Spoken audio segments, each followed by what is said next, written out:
때는 1961년 4월 12일 새벽 6시야. 장소는 카자흐스탄. 그 당시에는 소련 땅이었었거든. 여기에 20대 중반의 건장한 청년, 타박 우주선 안으로 들어가. 이름은 유리 가가린이라고 해. 아는 이름인데요? 인류 최초로 유인 우주선을 몰고 우주를 갔다 온 사람이지. 들어본 적 있지? 알죠. 들어봤지? 들어봤죠. 자, 잠시 후 7분이 지났어. 갑자기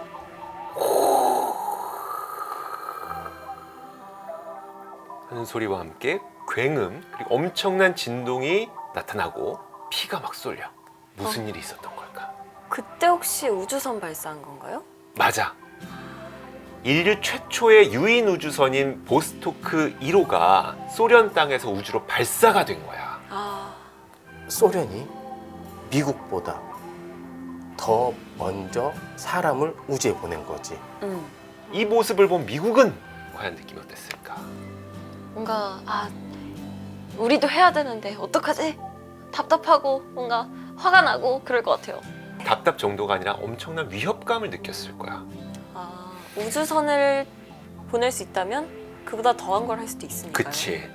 근데 공교롭게도 그 다음에 1962년에 미국에서 월드 엑스포가 열려. 시애틀에서. 그러면 뭔가 여기서 보여줘야겠다라는 생각을 했겠네. 우리 지난 시간을 다시 한번 떠올려 볼게. 근현대사에서 엑스포에서 과연 어떤 것들이 공개됐었는지 떠올려 보자. 네. 프랑스 엑스포에서 전 세계 사람들에게 무엇이 세계 최초로 공개됐었지? 에펠탑. 에펠탑. 그렇지. 그리고 그 프랑스를 이기려고 시카고에서 뭐 만들었었지 우리가? 대관람차? 그렇지. 맞지. 팰리스 휠. 그러면 소련의 유인 우주선이 발사된 바로 다음 해에 열렸던 1962년 시애틀 박람회에서는 과연 미국은 전 세계에 무엇을 보여주고 싶어 했을까? 그 전해에 우주선 뭐 어쩌고 저쩌고 그런 이슈가 있었으니까 우주 관련된 우주선 갖다 놨나요? 우주와 관련된 무엇인가를 또 보여줘야만 했었어. 그래서 만들어진 조형물이 있어. 시애틀에. 스페이스 니들이라고 하는 180m짜리 건축물이 그때 전 세계에 공개가 돼. 스페이스잖아. 이렇게 약간 우주 모양처럼 나온 거야. 이게 180m거든. 당시 기술로 그렇게 180m짜리 그런 탑 쌓는 거는 굉장히 힘든 일이었고 이걸 약간 우주적으로 이렇게 묘사를 한 거잖아. 여기에서 미국이 의지를 나타낸 거지. 우리가 우주에서 너희들을 한번 앞서 보겠다. 상징물로. 근데 이 1962년 이 시애틀 박람회가 지난 시간에 우리가 1900년을 마지막으로 우리나라는 엑스포에 참석하지 못했다고 했어. 그 공백기를 거치고 최초로 다시 우리나라가 국제 무대에 모습을 드러내면서 최초로 참여하게 된 엑스포가 이 1962년 미국 시애틀 엑스포였던 거야. 그러면 그때 일제강점기랑 6.25를 보내고 처음으로 간 거구나. 그렇지. 이때 뭔가 느낌이 이상했겠어요. 오랜만에 갔더니 갑자기 우주 관련된 얘기가 나오니까. 그러니까. 저 자, 그럼 우리나라가 62년이라는 공백기를 가진 이후에 이 시애틀 박람회에 참여를 하게 됐는데, 그럼 우리는 이 62년이라는 거의 반세기 넘는 긴 기간이야. 그동안 우린 뭐 했을까? 아무것도 안 했을까? 뭐 할 수 있었을까 그 난리통에? 되게 아프지만 꼭 알아야 될 역사가 있어. 박람회에. 우리나라가 1905년에 을사조약하면서 외교권을 잃었잖아. 뺏겼지. 그러니까 우리나라 이름으로 우리나라 뜻대로 참석을 못하는 거야. 하지만 이 기간 동안 일제의 강제에 의해서 엑스포에 동원이 된다든지 아니면 우리나라에서 우리가 원치 않는데 일제의 강압에 의해서 우리나라에서 엑스포를 개최한다든지, 물론 비공식적인 엑스포들이야, 박람회들이야. 네. 이런 일들이 정말 비일비재하게 일어나. 일본이 식민지 조선이라는 이름으로 여기저기 막 참가를 시켰어. 그런 국제 박람회 그치? 식민지 조선이라는 타이틀로 물론 일제 감정기 시절에 이런 크고 작은 박람회 그 막 연거는 170회가 넘어. 굉장히 많지. 전혀 몰랐던 사실이야. 이런 여러 가지 이런 참가했던 거, 열었던 것 중에 몇 개 진짜 아프지만 꼭 알아야 될 게 있다라고 생각을 해. 먼저 1902년 베트남 하노이에서 비공식 엑스포가 한 가지가 열리게 되거든. 그런데 그 이름부터가 네. 식민지 세계 박람회였어. 이름이요? 실제 이름이? 뭐야, 너무한 거 아니에요? 그치? 식민 국가들이 참석하는 박람회를 그때 연 거야. 아, 근데 우리나라는 식민지도 아니었는데 참가했단 말이야. 음. 왜 참가했냐면 정확한 설은 아닌데 우리 1900년에 민영찬이 갔었잖아. 친일파. 걔 주도로 갔다라는 설이 좀 있어. 근데 그럼 거기에서 뭘 했냐면 원주민들의 인종 퍼레이드 아니면 카바레가 공개되면서 거기서 노래하고 이런 일들이 있었어. 근데 보통 박람회면 막 앞서는 막 에펠탑에 뭔가 대관람차 이런 기술이나 뭐 국력과시인데 이건 애들 장난도 아니고. 그래서 역사적 가치가 제일 없었던 박람회로 불리지. 그게 1902년. 그러니까 여기에 참가를 한 거야. 그 다음에 아까 내가 얘기했던 그 1910년 런던에서 열렸던 뭐 영일 박람회, 그리고 1922년 도쿄에서 열렸던 평화기념 동경 박람회, 뭐 이런 데에 식민지 조선 이름으로 막 들어간 거야. 되게 기분 나쁘지만 그래도 좀 알아야 되는 거야.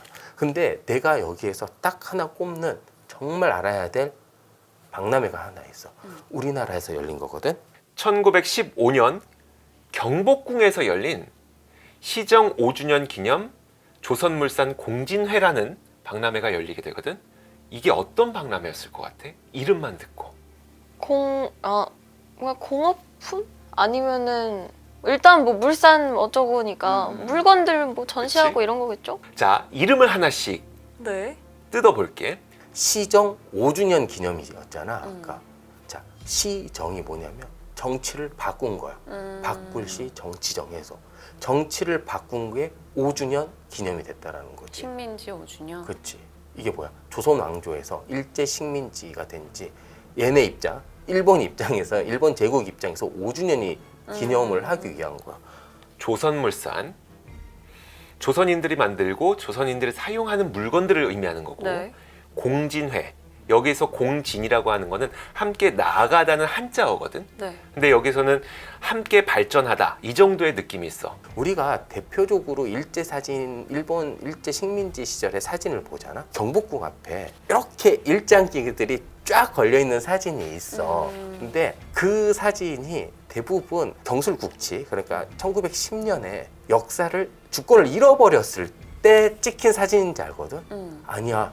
이 공진회 때 찍은 사진이야. 그러니까 얘네들이 봐봐.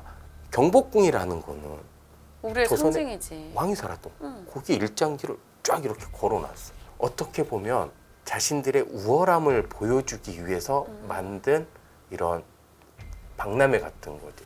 일본이 이거 봐.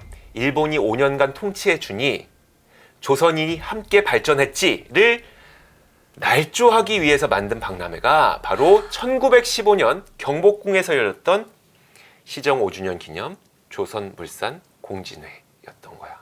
얄미워. 아, 듣고 있는데 미간이 자꾸 찡그려져? 찡그려져. 근데 정말 아직 미간이 찡그려질 만한 사실을 얘기하지 않았어. 전시관을 만든다는 명목으로 네. 경복궁을 무차별하게 파괴하고 제멋대로 건축물들을 다 옮겨. 그래서 이 기간을 통해서 소실된 경복궁의 칸수만 4,000칸이 넘는다고 해. 아, 너무했다 진짜.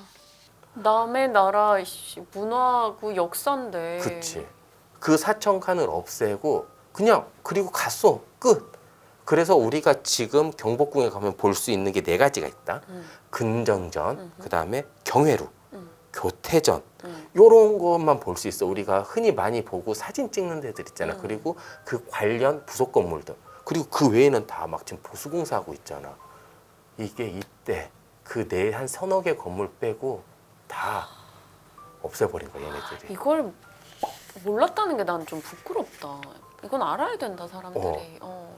진짜 나빴다. 자신들만의 박람회를 하기 위해서 경복궁을 다 파괴한 거야. 나쁜 것들. 두 번째로 그러면 이 전시회를 통해서 무엇을 전시했느냐? 조선인들은 조선인들이 만들고 조선인들이 사용하는 물건들을 전시를 했어. 대부분 농산품이 대부분이었어. 그런데 일본인들은 이 자리에서 무엇을 전시했느냐? 시계와 같은 공업품을 전시했어. 우리나라는 농산품, 얘네는 공업품 이러니까 그냥 비교가 확실히 되잖아요. 세뇌를 시키는 게 아까 목적이라고 했었잖아. 미개한 너희들을 우리의 기술로 이렇게 발전시켜주고 있어라는 걸 보여주는 거였잖아. 그치?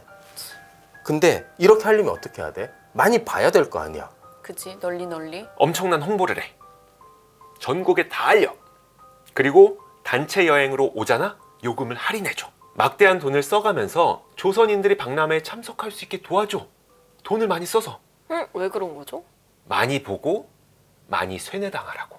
그래서 실제로 이때 이걸 본 관람객 수가 무려 116만 명이야. 아 근데 그 중에 분명 일본은 아 진짜 우리가 일본으로 인해 좋아졌겠다 이런 생각을 할 수 있잖아. 그게 목적인 거야. 그게 목적으로 계속 할인을 하고 독려를 한 거지. 116만 명. 그때 우리나라 인구가 1,600만 명 정도야.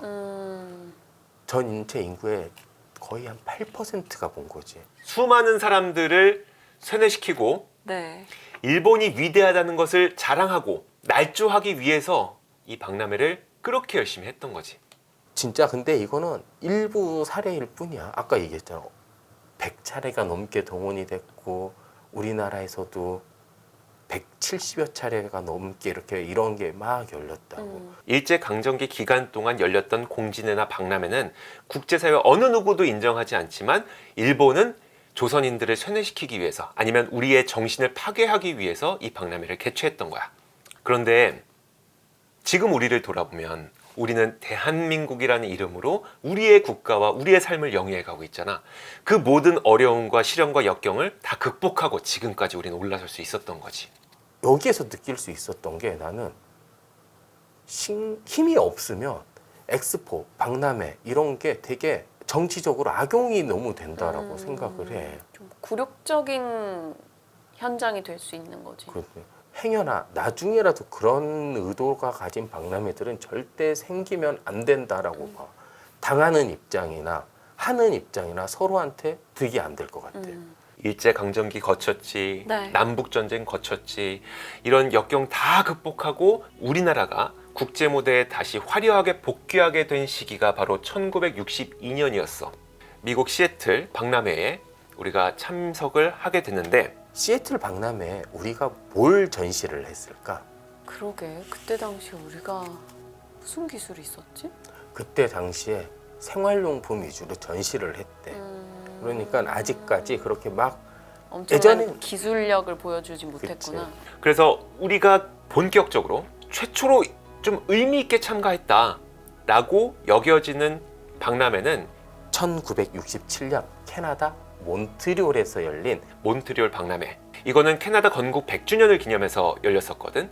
이게 왜 우리에게 의미가 있냐면 우리나라가 스스로 전시관을 크게 지어. 그리고 세계 최초의 철갑선인 거북선이 이때 전 세계 사람들에게 공개가 됐고 그리고 그런 여러 가지 신라의 문화재 같은 것들을 가져와서 여기에 전시를 해요. 그러니까 우리나라의 역사를 전시를 하는 거지. 본격적으로 이때부터 국제사회에 우리나라라는 걸 알리기 시작하는 거야. 몬트리올 박람회가 압권이라는 단어를 쓸 수 있을 만큼의 성과가 하나 나와. 자, 박람회가 끝나고 우리나라의 그 당시 대미 수출 실적이 1억 4천만 달러 정도에 불과했거든. 그런데 그로부터 3년 뒤 1970년이 되니까 우리나라 대미 수출 실적이 4억 달러까지 3배 넘게 증가를 하게 돼. 그 몬트리올 박람회를 거치면서 그게 좀 계기가 된 거네. 뭐 박람회만 있었던 건 아닐 거야. 하지만 박람회를 통해서 우리나라를 세계에 알리고 그를 통해서 어떤 사업 기회를 가져오고 이런 식으로 발전을 하고 그러면서 우리는 박람회 이후에 굉장히 빠른 속도로 발전을 하게 되지. 박수를 쳐야 될 것 같아. 근데 우리가 엑스포가 이렇게 좋은 면만은 있지는 않았어. 왜?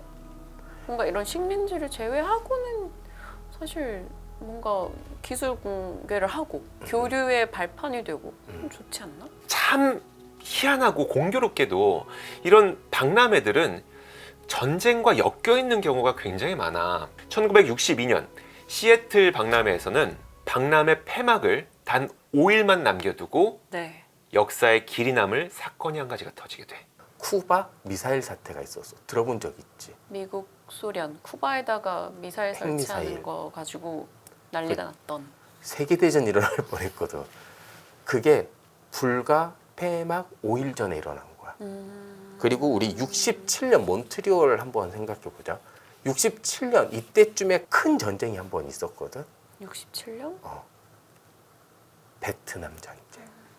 그래서 이 몬트리올 박람회 동안에 반전 시위가 엄청 많았어. 그래서 다음 시간에는 전쟁에 엮여 있는 엑스포의 역사에 대해서 이야기를 해줄 건데 아, 이렇게 하고 다음 시간으로 넘기는 거예요? 듣고 싶은데. 왜냐하면 네. 우리가 지금 열심히 개최를 하기 위해서 노력하고 있는 2030 부산 엑스포 있지? 이 전쟁이 2030 월드 엑스포랑도 조금 관계가 있어. 엮여 있는 게 있어. 그거는 다음 시간에. 그래서 다음 시간에 전쟁과 엮여 있는 엑스포의 역사에 대해 얘기해 줄게. 독립 이후 1962년 이후 우리나라의 엑스포 이야기가 반드시 들어와야 될 것 같아. 그렇죠. 그걸로- 시작하면서 이때부터 엑스포가 조금 바뀌어요. 어떻게 바뀌냐면